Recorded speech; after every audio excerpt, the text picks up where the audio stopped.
del Señor. Gálatas 3:15. Estamos en la parte teológica de esta carta. A veces las partes teológicas son ignoradas porque no tienen aplicaciones, así que saltan a la vista. Entonces la gente nunca las enseña en muchos lugares porque se quieren ir a los versículos fáciles, a los que prometen, a los que dan, que son buenos también, son parte de la palabra de Dios. Ignoramos cosas teológicas profundas que nos muestran y que nos revelan y que son el fundamento. Y eso es lo que vamos a ver en esta sección. Los primeros 14 versículos de ese capítulo, si usted recuerda, Pablo demostró, usando como base el Antiguo Testamento, que Abraham fue salvo. Él fue justificado delante de Dios por medio de la fe. Acuérdese que esta es la razón de esta carta. Había personas que llegaron ahí. La palabra dice ahí en el 3:6, dijo el apóstol, así Abraham creyó a Dios y le fue contado por justicia. Y no por medio de la ley, como algunos estaban enseñando. Algunos perturbadores, le llama el apóstol Pablo, en realidad estaban pervirtiendo el evangelio cuando empezaron a decir que, Cristo es el principio, pero hay que añadirle la ley, hay que guardar no solo la ceremonia, sino todo el resto de los mandamientos del Antiguo Testamento para ser salvos. Sin embargo, el apóstol rechaza esa enseñanza y al contrario enfatiza en el versículo 11 de ese capítulo que por la ley nadie, 0 personas, ninguna carne se justifica para con Dios. Eso es claro, dice el apóstol, porque el justo por la fe vivirá.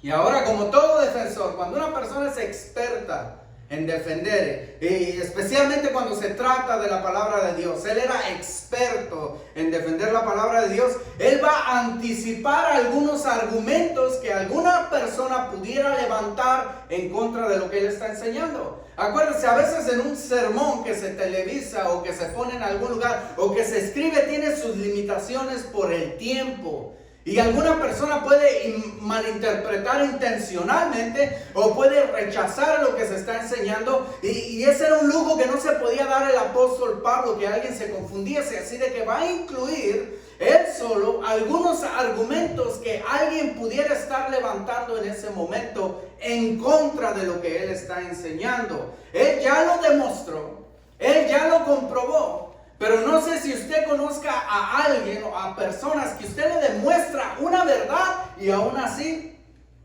no la quieren aceptar. Usted le dice algo y dice, pero ¿qué tal si esto? ¿O qué tal si lo otro? Y aunque ya demostró él bíblicamente que la salvación es por fe, hay gente que son tercas no solo en la carne sino espiritualmente y lejos de creer rechazan lo que se les enseña y son inteligentes para levantar argumentos en contra de la verdad de Dios. Si así lo fueran para creer en Dios, estuvieran ya sentados en gloria quizás, pero mucha gente es así de que el apóstol Pablo ya lo demostró, pero va a incluir algunas cosas. Por ejemplo, alguien podría decir que la ley es mejor que el pacto con Abraham, el pacto abrahámico que él le llama la promesa, porque fue después.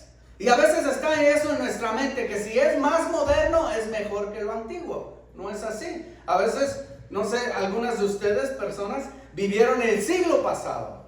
Y había unas cosas que se llamaban televisión, que todavía hay hoy. Y la verdad, ¿quién de ustedes quisiera tener una televisión de 19 pulgadas General Electric blanco y negro en vez de la Smart TV que tiene usted ahora? Antes había esas cosas y el control remoto se llamaba, tenía el nombre del niño más pequeño de la casa. Le decían, ve y cámbiale. Y le iba a usted y trac. Lo bueno, ningún niño de esos que creció con la mano quebrada o la canilla quebrada, porque solo había como 5 canales, así de que trac, y ya te pasaste. Y trac, a dar la vuelta completa. Y alguien puede decir, lo más nuevo es mejor. La ley es mejor que la promesa porque fue dada más reciente en otra dispensación. Otros podían preguntar, entonces, ¿para qué sirve la ley, Pablo? ¿Estás diciendo que Dios se contradice a sí mismo? ¿Estás diciendo que estás blasfemando y diciendo que lo que Dios le dijo a Moisés ahora ya no es nada porque tú lo estás diciendo? Y alguien podría decir esas cosas, mi hermano. Alguien podría decir, tú estás diciendo que la ley es contraria a Dios, y quizás amenazar a Pablo. Ten cuidado, Pablo, vas a ser condenado. Así de que él lo va a hacer, va a tomar esas preguntas que él ya espera y anticipa y las va a responder. Y va a comparar, mi hermano, las dos cosas, la ley y la promesa, es lo que le llama el pacto abrámico. Y los va a poner juntos y los va a demostrar cómo uno de esos pactos es superior al otro. Y aunque los dos son de Dios, uno es superior y el otro es más inferior. Y los dos tienen una razón de ser. Y va a empezar primero su argumento con la superioridad de la promesa. ¿Y por qué superior? Bueno, él va a decir por quien fue el que la confirmó. Dice el versículo 15. Hermanos, hablo en términos humanos. Un pacto, aunque sea de hombre, una vez ratificado, nadie lo invalida ni le añade. El apóstol Pablo, así como el Señor Jesucristo, usaba parábolas, que usaba argumentos terrenales para enseñarnos cosas celestiales. Así el apóstol Pablo es práctico y usa ilustraciones y ejemplos de la vida diaria de las personas para simplificar y demostrar las verdades profundas del evangelio y ponerlas de una manera más entendible, más alcanzable. Y va a usar un ejemplo. Ahora la palabra que usa ahí, si no se la quiere aprender, pues no se la aprende. Es un poco dura. Diateque, cuando dice ahí pacto, esa palabra no solo se usa para convenios, para pactos, para acuerdos entre personas, se usa también para testamentos. Cuando usted le va a heredar algo a alguien. Me llamo Manuel Chávez Herrera. Para dejar testamentos, mi hermano. Y no le dejo nada a nadie. Él la usa de esa manera y les está diciendo, hermanos, les voy a poner un ejemplo humano.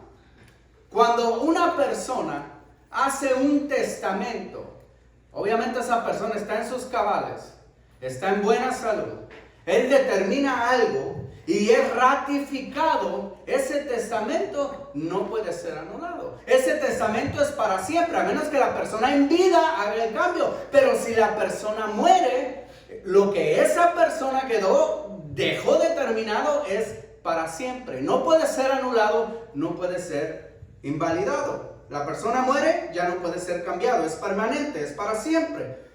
Y él está usando ese ejemplo para recordarles, de la misma manera Dios estableció un pacto, un testamento, por decirlo así, con Abraham, el cual es incambiable, es permanente, es inamovible. No solo porque Abraham físicamente ya murió y él no lo podría cambiar en esa época, sino porque fue establecido por Dios mismo, fue confirmado por Dios. Si va usted, para que entienda un poquito del pacto abrámico, Génesis 15, ya lo tocamos en alguna ocasión, pero le voy a leer en Génesis 15:1.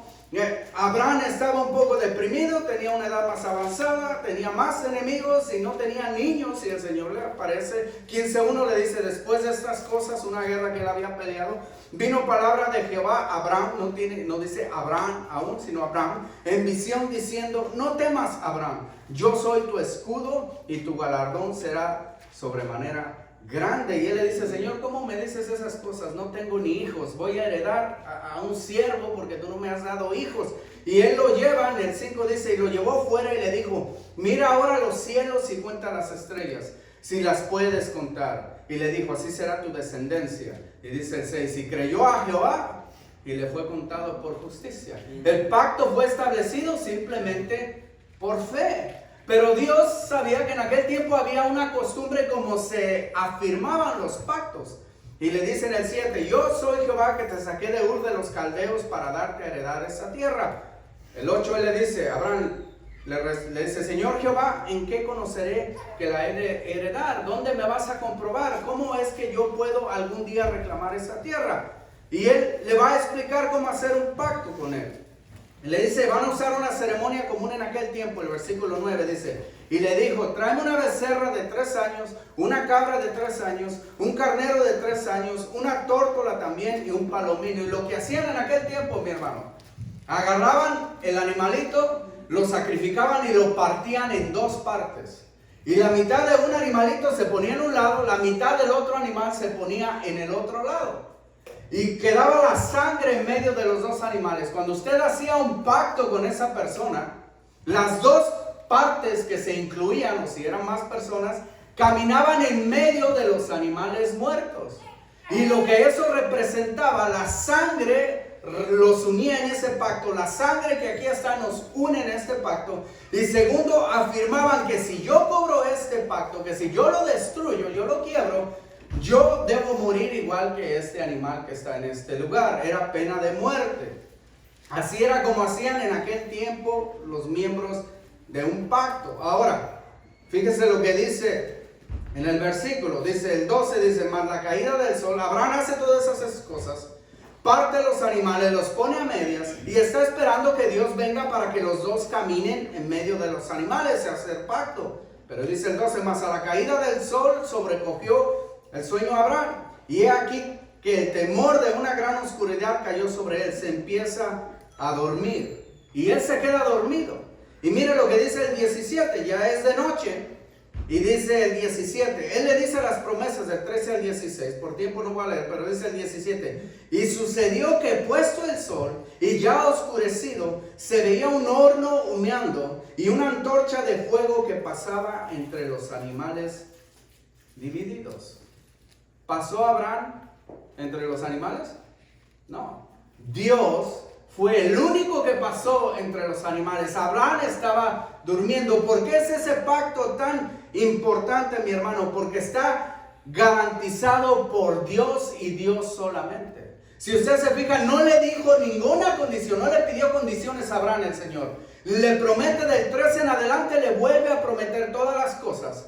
Y Abraham se queda dormido y el que camina en medio de los dos animales, el que va a guardar las dos partes del convenio, es Dios. ¿Entiende eso? ¿Entiende eso? Tiene que entender eso. Si hay un pacto entre dos personas en aquel tiempo, se sacrificaban animales. Si no, no entiende el evangelio. Déjeme, me doy para atrás y si duramos 3 horas, bueno. Se sacrificaban dos animalitos, se decían, ok, vamos a hacer este pacto, se daba la mano, se sacrifica varios animales, la sangre corre, hacen como un caminito, a medias la sangre corre, y usted caminaba por esa sangre, estaba haciendo un pacto de sangre. Yo no voy a retractarme de lo que yo prometí, y la otra persona tampoco. Dice, y si algún día eso sucede, que yo sea como estos animales, lo mataba. Ahora, para eso se ocupa cuando menos 2 personas. Una tiene que cumplir lo que la otra dice, la otra tiene que cumplir lo que la otra dice. Cada quien su parte y si no el pacto es roto. Pero en este caso solo Dios camina en medio. Abraham no es forzado a caminar. Abraham no tiene que hacer absolutamente nada. Abraham no tiene que corresponderle a Dios para nada para que Dios cumpla todo lo que le dijo. ¿Por qué? Porque Dios solo decide guardar ese pacto. ¿Por qué la salvación es eterna, mi hermano? Porque no la estoy guardando yo. Porque no hice yo un pacto con Él. Porque Dios es el que inicia y el que guarda ese pacto. La idea de bendecir a Abraham nació en Dios, no nació en Abraham. Abraham no hizo absolutamente nada que él mereciera. La idea nació en Dios. El pacto lo estableció Dios y lo mantiene Dios. Y Dios es el que pone todas las partes del pacto, mi hermano. Y la ley no es así. La ley es diferente. Él está diciendo la promesa es una promesa unilateral. No hubo 2 personas. Dios simplemente prometió. Solo Dios la sostiene. Es incondicional porque Dios no le pidió nada a Abraham. La obligación cae solo sobre Dios. Dios jura sobre su nombre y nada más. ¿Y quién es más alto que Dios? Nadie. Él está jurando sobre su propio nombre. La promesa, entonces el pacto de la promesa es superior porque es Dios mismo el que lo ratifica y el que lo mantiene. No es el hombre, es Dios. Las dos partes las sostiene Dios, por decirlo así. Segundo, es superior porque es una promesa cristocéntrica. Dice en el versículo 16, pero de Gálatas. Dice, ahora bien, a Abraham fueron hechas las promesas y a su simiente. No dice y a las simientes, como si hablase de muchos, sino como de uno, y a tu simiente, la cual es Cristo. La promesa principal, hay varias promesas, pero la promesa principal, la promesa fundamental de bendición y de libertad de pecado, solo fue hecha basada en Cristo. Desde Génesis 3:15, ¿qué es lo que dice ahí? Dice que una simiente de Eva vendrá, una simiente que pisará la cabeza de Satanás. Y Satanás, la serpiente, va a pisarle el calcañar. Sí, lo puso en una cruz, por decirlo así. Pero Cristo lo venció, le pisó la cabeza, venció la muerte, que era el último enemigo que tenía el ser humano. Él resucitó y está sentado con poder y majestad. Pero a Eva le dijo simiente singular. No dice simientes para que todos los judíos crean que van a ser salvos solo por ser descendientes de Abraham. No dice simiente singular, y esa simiente era el Mesías. En Cristo se cumplen todas las promesas de Dios. Cristo, dice en la segunda de Corintios 1:20, es el sí de Dios y el amén de Dios. En Él se cumple toda promesa. Él es al cual Dios prometió que todo el que creyera o tenga refugio en Él recibe las bendiciones prometidas al principio a Abraham, las bendiciones de promesas de vida. ¿Entiendes? La justificación de todo ser humano en todos los tiempos ha sido basada en Cristo Jesús. Antes no sabían ellos. Porque si ¿cómo se salvaba la gente del Antiguo Testamento? Quizás alguien estaba diciendo, no, en el tiempo de Abraham se salvaban por fe, pero luego vino la ley y ahora se salvan por la ley. Ahora en el tiempo de Cristo tenemos que juntar las dos cosas. Y no, dice no. La salvación de todo ser humano desde el principio de la creación hasta el día de hoy es basada en Cristo Jesús. Unos confiaban en alguien que vendría. Los de este tiempo ya no miramos hacia enfrente, miramos hacia la cruz. Confiamos en el que ya vino, ya venció y ya está sentado a la derecha del Padre. Y ya se cumplieron en Él todas las promesas, todo el sí. ¿Puede el ser humano ser salvo? Sí, si confía en Cristo Jesús. ¿Puede la persona salir adelante, ser justificado de todo su pecado? Sí, si confía en Cristo Jesús. Él es el amén. Cuando Él resucitó, Dios Padre dijo amén. Cuando Cristo dijo en la cruz, consumado es, y dando a entender que todo estaba pagado, pues él puede decir lo que le dé la gana, puede alguien decir. Pero cuando fue resucitado, es que Dios Padre dijo, amén, consumado es. Todo el que en ti creyere será salvo. Es un pacto superior a cualquier cosa. Desde el día de Abraham, desde el principio de la historia del ser humano hasta el día de hoy, la salvación está basada en Cristo. Aunque no supieran de la cruz, ahora usted lo sabe. Está basada en la cruz del Calvario, está basada en la fe recibida en el corazón, declarada con entendimiento por la boca. Esa voz que dice Jesús es el Señor. Desde siempre, ellos no sabían que se llamaría Jesús. Algunos decían, Immanuel, Dios entre nosotros. Algunos les ponían a sus hijos nombres, Joel, Yeshua, Josué, el Señor es el que salva, Yahweh es el que salva. Les ponían Joel, Dios, Yahweh es Dios, todos esos nombres confiando porque sabían que la salvación proviene por fe de parte de Dios y Cristo es. La ley nos lleva a la cruz, al juicio, la sangre, el sacrificio que hacían año tras año, pero nos deja ir. Nos deja ir. ¿Qué hacer si va usted a un lugar donde están matando y lo dejan ahí? La gracia de Dios, la promesa de Abraham te saca de la cruz y te lleva hacia el Señor. Obviamente no por gratis, no. Ya lo dijo él anteriormente, Cristo nos redimió de la maldición de la ley. Hay un precio que pagar, pero Cristo lo pagó. Todo pecador es culpable. Y desafortunadamente es imposible que pueda pagar por su salvación. Pero no es necesario. Si pone su fe en Cristo Jesús, Cristo nos redime del pecado. Él paga y luego te da libertad. Te declara su hijo. Ahora, es superior también porque fue primero. Y este es un golpe a esos que dicen, no, la ley es más reciente, es mejor. Y él dice, no, la promesa es mejor porque fue primero. En el versículo 17 dice, eso pues digo, El pacto previamente ratificado por Dios para con Cristo, la ley que vino 430 años después, no lo abroga para invalidar la promesa. Está diciendo, no, señores, si uno fue primero, es mejor. Lejos de ser inferior por antigüedad, es en realidad mejor. Y no me refiero a los antiguos aquí, pero un vino es más caro si es más viejo, ¿no? No. Y las hermanas, somos mejor porque ya tenemos más años. Y los hermanos, somos como el vino, ¿no? Este pacto es mejor por antigüedad, pero también porque fue primero. Porque fue el primer plan de Dios. Es en realidad mejor. Y es eterno. Y no puede ser cambiado. Ahora, sigue siendo inabrogable, sigue siendo incambiable, sigue siendo totalmente válido. Incluye la ley, dice ahí que la ley vino 430 años después. Esto es solo para que sepa usted, porque muchos van a decir eso contradice. Abraham vivió, la promesa de Génesis 15 fue en realidad 645 años antes. ¿Y por qué dice aquí ahora la Biblia, ahora el apóstol Pablo sale con esa cosa de que 400 años después? Pablo no sabe lo que está diciendo. Pero la realidad es que, ¿cuánto duró la cautividad en Egipto? 430 años. Antes de que Jacob entrara en Egipto, el Señor le volvió a recordar la promesa.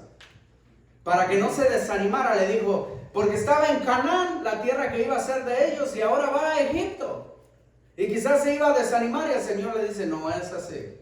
Vas a estar ahí ese tiempo. Tu descendencia va a estar ahí ese tiempo. Pero José, tu hijo, te va a cerrar los ojos. Y algún día van a sacar de ahí y vas a llegar a la tierra prometida. Cuando él le dijo eso fue 430 años antes de que Moisés recibiera la ley. Ahora, está diciendo que el primer pacto es bueno, superior al segundo. ¿Por qué será superior al segundo? El segundo en realidad complementa, la ley solo complementa, solo participa del primer pacto, pero no lo vence, no es superior, no anula el primer pacto. Para que entienda un poquito, porque quizás sea un poco confuso. Este es superior porque está basada en la fe, en el trabajo completo de Jesús. Pero por ejemplo, que no usen nombres aquí de alguien, no se vayan, o sentimientos, si algún día le han robado algo. Pero digamos que don Pancho tiene dos hijos, Mateo y Marcos. Cuando él se muere, porque le dio su gana, le da la casa a Marcos, porque él quiso. Hizo un testamento que dice Marcos. Marcos se queda con esa casa porque así lo determinó don Pancho y a nadie le puede quitar esa decisión de él. Lo que él determinó fue ratificado. Pancho dice la casa es de Marcos y ya. ¿Entiendes eso? Años después, Marcos y Mateo tienen hijos. Uno de ellos, Mateo, tiene un hijo y se llama Pánfilo. Se muere Mateo y llega Pánfilo con un testamento certificado y ratificado que dice que don Mateo, su padre, le heredó la casa de su abuelo Pancho. Está certificado, está marcado por la ley. Pero ¿qué es lo que, aunque tenga todas las de la ley, aunque Mateo haya estado bien, qué es lo que hace válido el testamento que trae o invalida el testamento que trae Pánfilo? ¿Qué es lo que lo hace? Sacan el testamento original que fue primero y en ese ven que dice que la casa es de Marcos. Entonces Pánfilo, aunque Mateo quiera su Pánfilo, Pánfilo no puede recibir esa herencia porque este testamento es abolido por el primero que es mejor. ¿Entiende eso? Si Petronila, la hija favorita de Marcos, llega un día que se colgó los chus Marcos y dice, mi papá me dio esta casa. Y agarran el testamento certificado y aclarado y dice Marcos, dice Petronila se queda con la casa, porque los otros ni un mandado me hacían. Y sacan, vamos a ver si es cierto, porque Pánfilo acá se está poniendo medio furioso. Sacan el testamento, el primero Y el primero, ¿qué es lo que hace? Valida el segundo, porque dice la casa es de Marcos. Y si Marcos, porque le dio su gana, se la deja a Petronila, ese testamento es bueno porque el otro lo valida. La promesa es el testamento original. Si la ley contradijera la promesa, la ley no valía. Pero no es así. Sin embargo, el valor que recibe la ley viene de la promesa de Dios. ¿Entiende eso? La ley es importante porque cae bajo la promesa del primer pacto. De ninguna manera este abolió el otro. Y después hay otro que se llama el pacto davídico. Ese pacto lo creemos y lo celebramos porque está amarrado al otro, al primero, al de Abraham. Sigue siendo lo mismo. El nuevo pacto que dijo Jesucristo es nuevo viejo porque viene desde Abraham. Y él lo afirma simplemente: todo el que en mí creyere será salvo. Pero si el primer pacto, ¿qué es lo que dice? Que vendrá una simiente por el cual serán benditas todas las naciones. Jesús dice eso, se compara, se ve y dice: sí, es cierto. ¿Entiende eso, mi hermano? ¿Por qué vale? Porque el otro lo vale. Eso, la ley en realidad no es superior al primer pacto, no. La que le da valor a la ley es el primer pacto. El otro se sujeta. Nadie es salvo por la ley. Espero que me haya sido claro, porque a veces me emociono y pienso más de lo que digo. Como le digo, una herencia. Ahora él está mencionando, le está diciendo que es una herencia. Es una herencia. Y las herencias no se ganan. No es un salario. La herencia es un regalo. Así es. La herencia, mi hermano, se recibe nada más. Si usted está trabajando para que su abuelito le dé las cosas, o en la Navidad salió todo rasguñado porque ya se están peleando por las tierras. Si usted cree que se lo ganó, entonces no es una herencia, es un pago. Así Es una recompensa. La herencia es algo que simplemente se recibe. No hay mérito, no hay nada ganado, no hay nada obtenido, no hay salario. Es simplemente un regalo. La promesa a Abraham en todo es superior en todo, mi hermano, porque está basada en la fidelidad de Dios. ¿Sí entiende lo que le dije al principio? Dios hizo pacto con Abraham, pero ¿quién es el que sostiene las dos partes? Dios. Y la ley no es así. La ley Dios estableció a través de Moisés, vamos a ver después, pero ¿quién sostiene la otra mitad del pacto? El hombre. ¿Qué es lo que dice Dios? Deuteronomio 5, 32, 33, vuelve a listar otra vez el decálogo, los 10 mandamientos, y dice: haz todas estas cosas y vivirás. ¿Pero qué le dijo a Abraham que hiciera? Nada.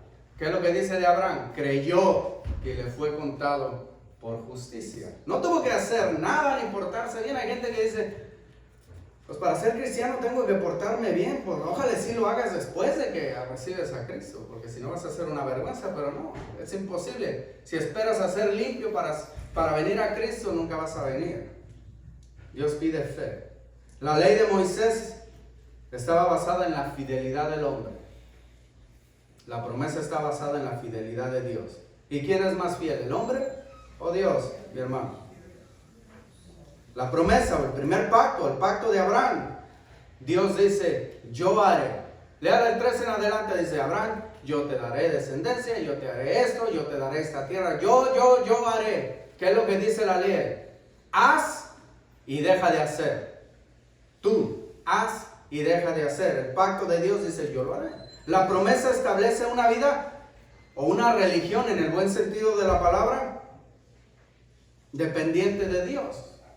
La ley establece una religión basada en el hombre.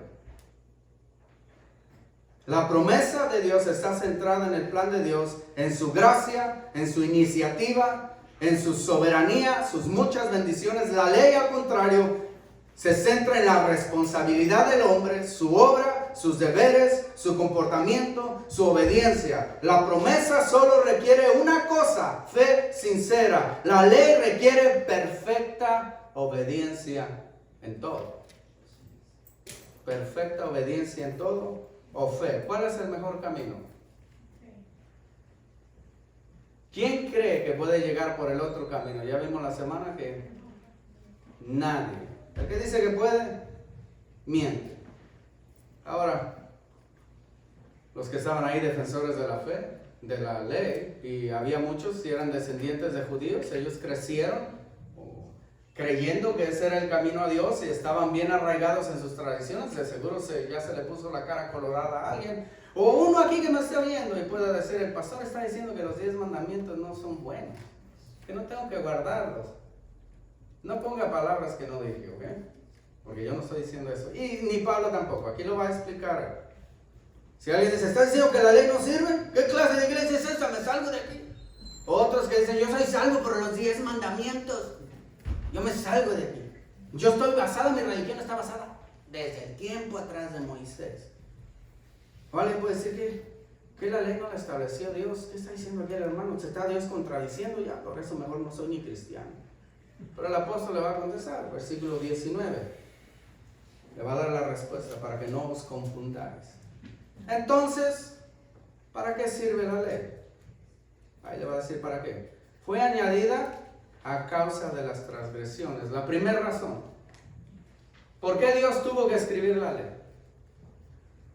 Porque Dios tuvo, primero, no es la razón fundamental, pero primero, fue necesaria por la maldad del hombre. Antes no había ley. Si usted lee las cronologías, Dios no le había dado la ley a nadie. ¿Y qué es lo primero que hizo un nieto de Adán? Más lejos todavía. Se agarró un montonal de mujeres. Si Dios había dicho una mujer y un hombre, nada más, y apenas había pasado un tiempo y él andaba agarrando mujeres y diciendo: el que me mate a mí, le va a ir peor que al que mató, que a Caín. Ya estaba, borró ese sistema el Señor con el diluvio, establece otro. ¿Y qué es lo que hacen inmediatamente? Lo mismo, quieren ser igual que Dios. Pero ellos podían decir: Dios puso en sus corazones conciencia. Todas las personas saben cuando están haciendo mal, aunque no sean católicos, cristianos, aunque sean de donde sean, todos tenemos conciencia y sabemos que estamos haciendo mal. Dios lo puso ahí. Pero aquellas personas no lo querían aceptar, no lo querían entender, no les importaba. ¿Y qué es lo que hizo Dios? Dios dio la ley, en cierta manera, para limitar la maldad del ser humano, para ratificar lo que a Él le agrada y lo que a Él le desagrada, y también para protegernos de nosotros mismos, mi hermano. Las consecuencias de fornicar o de adulterar son pesadas. Así es. Las consecuencias de abusar el alcohol y esas cosas, mi hermano, son pesadas. Las consecuencias de andar robando o de matar, y nomás voy por ahí, y de deshonrar a tus padres, nomás le voy a dar hasta ahí, porque los otros ni para qué los mencionamos. Son demasiado importantes, hasta los ensuciamos mencionándolos. Te destruyen a ti, como mujer, como hombre. Así es. No solo porque haya consecuencias, atacan tu alma.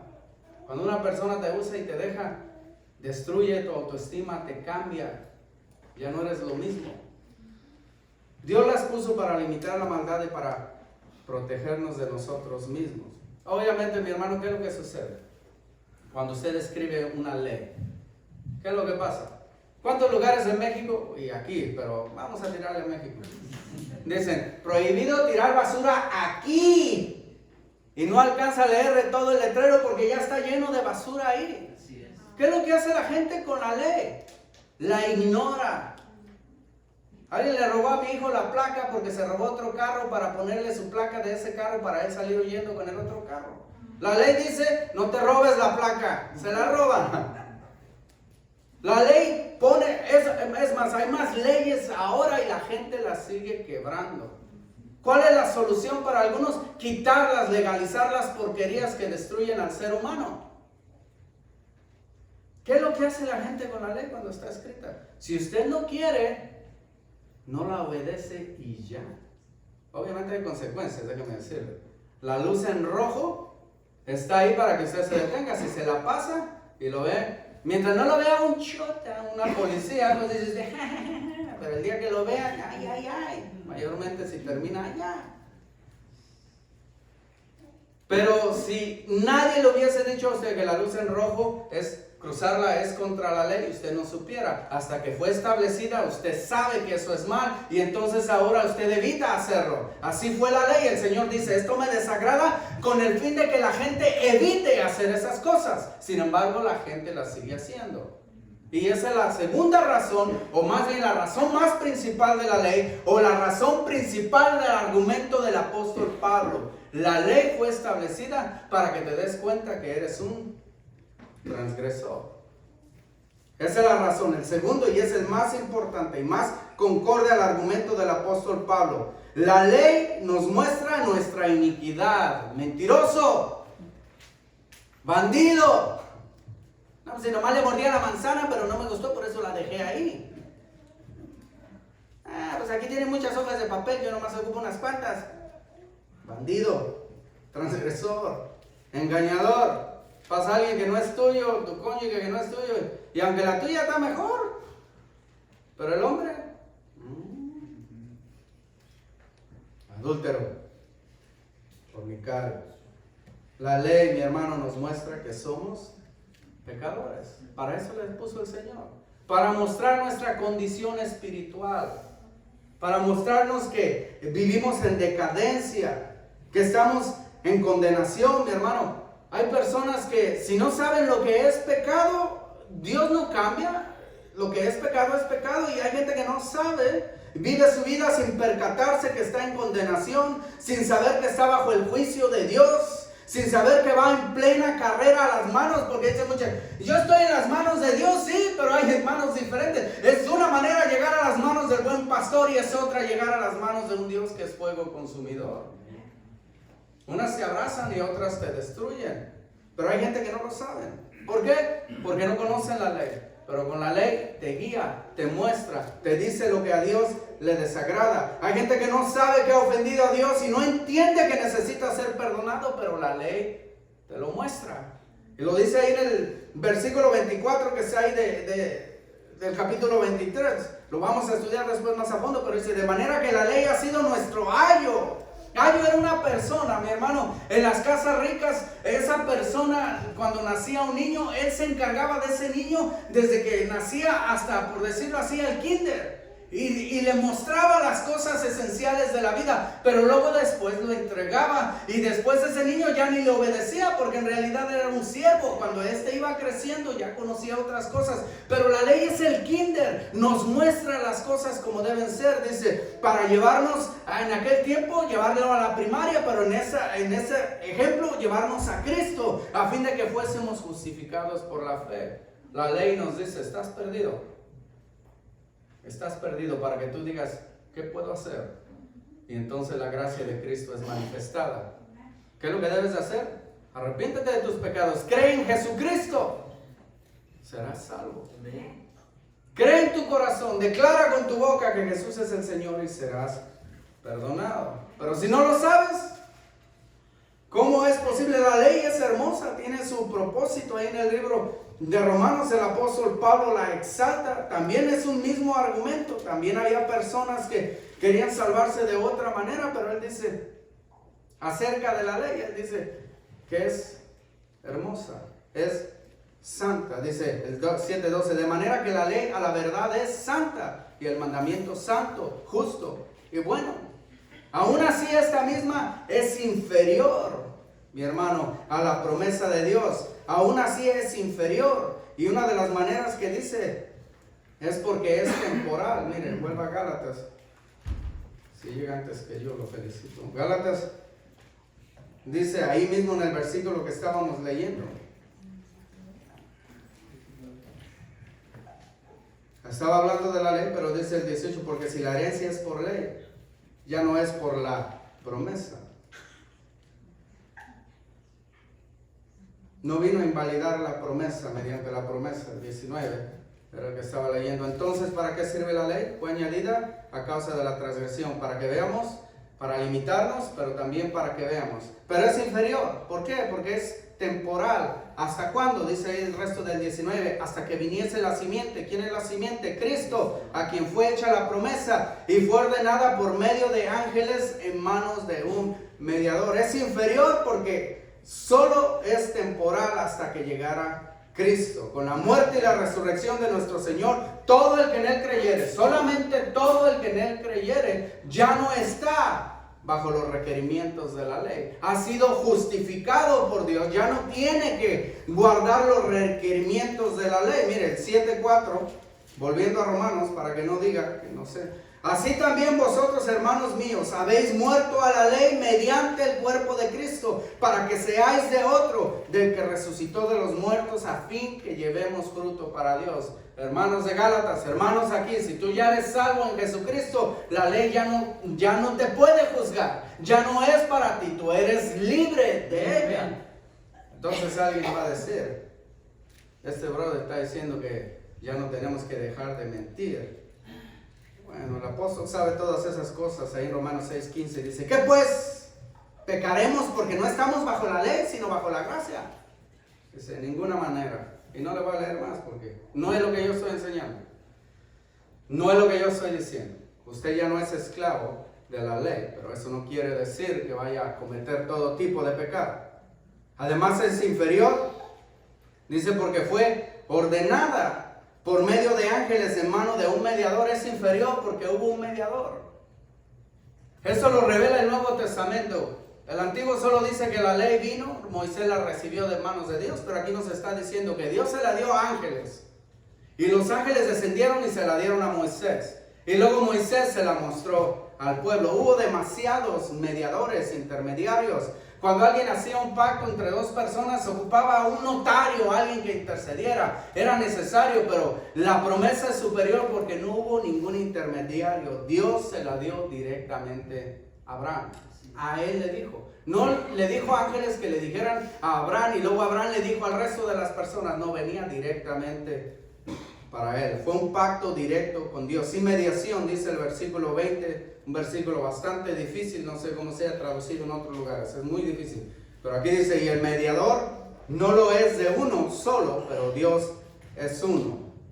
De todas las interpretaciones, probablemente la correcta es debido a que el Señor, Él solo sostiene este pacto, entonces no necesita un mediador. Dios lo sostiene y no necesita a nadie de testigo ni que medie. Ahora también es inferior. Versículo 21. Dice el apóstol, pregunta, ¿luego la ley es contraria a las promesas de Dios? Entonces, ¿estás diciendo, hermano, que la ley es contraria? No, todo lo contrario, dice él mismo, en ninguna manera, porque si la ley dada pudiera vivificar, la justicia fuera verdaderamente por la ley. Es inferior, porque en sí sola no puede vivificar a nadie, te deja herido. Si tú no conocías la palabra de Dios, no sé cómo fue tu experiencia para venir a Cristo. Algunos porque les iba mal en la vida. Otros porque empezaron a leer y el Espíritu Santo les despertó. Pero ¿qué es lo que hace la ley? Si empezaste a leer la ley, ¿qué es lo que hace? ¿Qué es lo que hace cuando lees los mandamientos de Dios? Te hiere. Te hace sentir indigno, hipócrita, fuera del plan de Dios. Es lo que hace. No te da vida. La ley no te da vida. La ley, si diera vida, si el guardarlo diera vida, entonces Cristo no tenía que morir. La ley te dice, así como ese letrero, prohibido tirar basura. O ese otro letrerote que dice, poner la basura aquí, está toda la basura por todos lados menos aquí. La ley solo te puede decir, pero tú tienes la decisión de hacer. Si quieres, no lo haces. Vas y tiras la basura ahí junto al letrero y te tomas hasta un selfie si quieres. La ley dice 55 por hora, le das a 120 y tú lo estás grabando, no te importa. La ley en sí no puede evitar que tú hagas esas cosas. Claro que cuando te atrapan es otra cosa, pero la ley no te puede cambiar el corazón. Hay más leyes en Estados Unidos que los que hay en la Biblia. Y hay más gente en prisión. ¿Cómo balancea eso? Hay más gente en prisión en este tiempo que lo que había antes. Y eso que hay más leyes ahora. ¿Qué no debería, entre más leyes, ser la gente más buena? No, porque para que eso sucediera tendrían que respetar las leyes y guardarlas, pero no lo hacen. El Señor de los 10 mandamientos te deja muerto, pero no te cambian. No te pueden cambiar. No pueden hacer a nadie nueva criatura. Si así fuera, Cristo no hubiese muerto y la justicia fuera verdaderamente por la ley, como dice ahí. Entonces seríamos justificados por la ley. La ley no es contraria a la promesa, simplemente la complementa. ¿Cómo? El 22, mas la Escritura lo encerró todo bajo pecado, para que la promesa que es por la fe en Jesucristo fuese dada a los creyentes. ¿Qué es lo que hace la ley? Nos hace sentir que somos pecadores. Pero antes que viniese la fe, estábamos confinados bajo la ley, encerrados para aquella fe que iba a ser revelada. Nos revela nuestra condición de pecado, nos mata, nos hiere, te deja golpeado para que busques aquel que tiene aceite que sana. Te deja destituido, te hace que caigas en dolor, te enluta para que busques aquel que tiene óleo de alegría. Te hace que caigas en ceniza para que busques aquel que te reviste de ropa, de baile. Es lo que hace. No es contraria, más bien complementa. Su propósito no es que no tenga propósito, simplemente es inferior porque en sí solo te encierra. Pero era necesaria, 23 al 25 dice, pero antes que viniese la fe, estábamos confinados bajo la ley, encerrados para aquella fe que iba a ser revelada, de manera que la ley ha sido nuestro ayo para llevarnos a Cristo, a fin de que fuésemos justificados por la fe, pero venida la fe, ya no estamos bajo ayo. Si tú ya aceptaste a Jesucristo, ya no estás bajo ese ayo, y ahora confías y te apoyas y tu vida es Cristo. La razón de la ley todavía es la misma, mi hermano. Esos que sacan los 10 mandamientos de las cortes y que ya no quieren que en este país alguien mencione la Biblia y algunos quieren poner estatuas satánicas en vez de los 10 mandamientos. La ley sigue vigente, mi hermano. La ley está vigente para aquel que no ha creído en Jesús. La ley sigue vigente para que toda persona se dé cuenta que necesita ponerse bien delante de Dios. La ley sigue vigente y el propósito es el mismo: condenar a los que no tienen a Cristo, traerles convicción de la necesidad y convencerlos de venir a Jesús. Ese es su propósito nada más. Ese es su propósito. Ahora, el creyente no está bajo la ley,